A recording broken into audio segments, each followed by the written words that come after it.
If you have ever asked a good question, pulled a card, and another, and another, and another, until you had a lot of information but still no clarity, you're in the right place. That usually isn't because the question was wrong, but because the situation itself is doing more than one thing at the same time. The last two times we talked about why readings can feel unclear and how better questions already change it.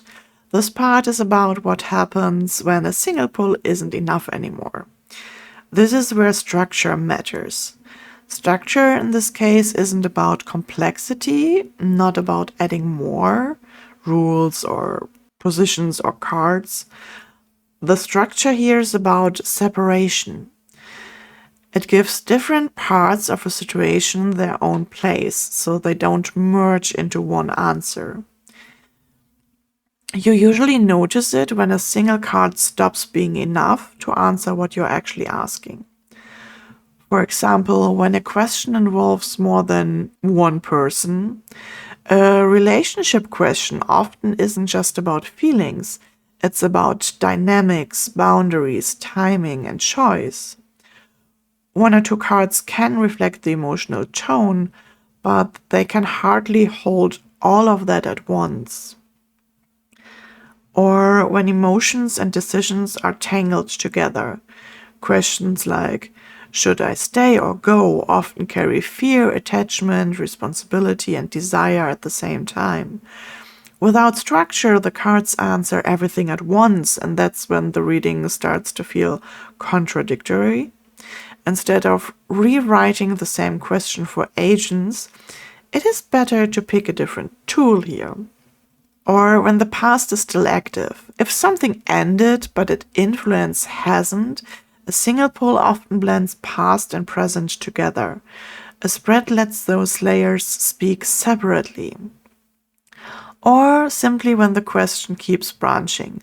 If every answer immediately creates two new questions, that's usually a sign the situation needs more space, not necessarily more cards. Or you already start with an either-or question. A very common pattern I see is what I call a single pull overload. You start with one clear question, then you pull a clarifier, then another because something still feels off, and before long you're sorting instead of reading. That's a sign that the question contains multiple parts. In those cases, structure does the sorting for you. A simple example is the two-branch spread. This is useful when a question naturally splits into two, like stay or go, speak up or stay quiet, continue or change direction. Instead of asking those at once, the spread gives each branch its own space. One branch answers what happens if you follow one path, another shows the other path. A closing position shows what actually wants your attention beneath the choice.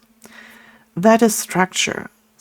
And that is also the moment where many people get stuck. They know a sense would help, but they don't know which kind of spread actually fits the situation. Another common use for spreads is when a question mixes identity and influence. This is where choosing the right kind of spread matters more than choosing a big one. A helpful way to think of this is you don't pick a spread based on how many cards you want to pull, but based on what the question is doing. The question is about choice, a branching spread helps.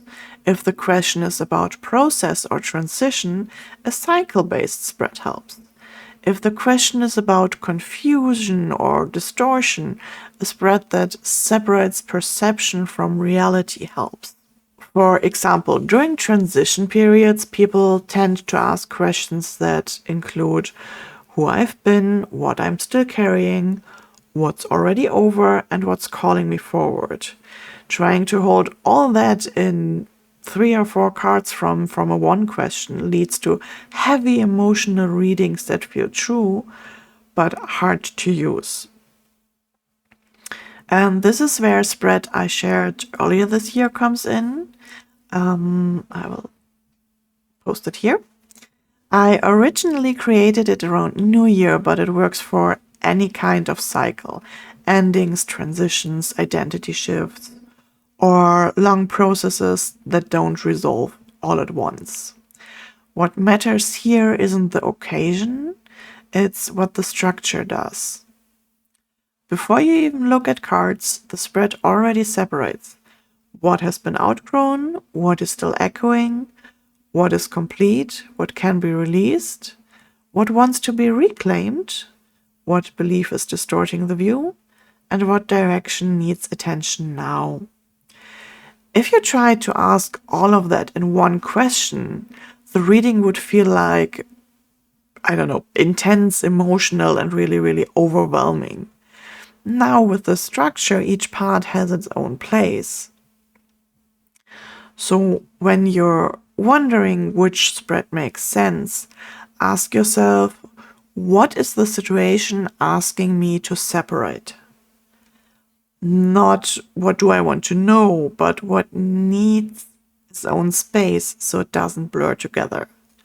Once you answer that, the shape of the spread often becomes obvious.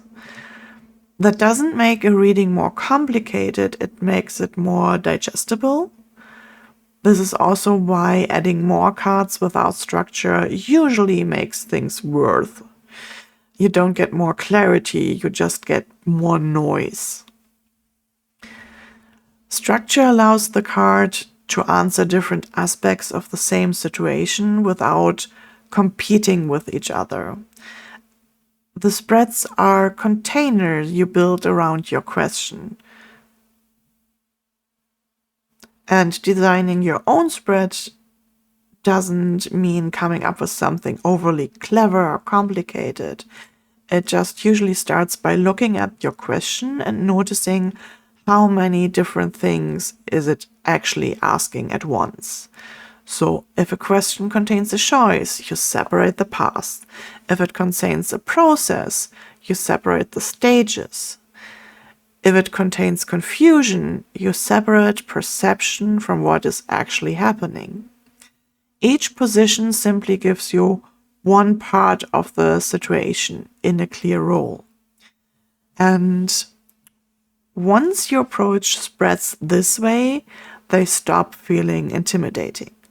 They become a natural extension of asking better questions, just with a bit more space. And that's why structure matters more than more cards. But one last reassurance here, this comes up sometimes. There's no such thing as a spread that's too big. There are spreads that use 3 cards or spreads that use an entire deck. With experience, you start to feel what a situation can actually hold. The same goes for choosing the right spread. If it doesn't fit perfectly, that's fine. Working with spreads is a practice.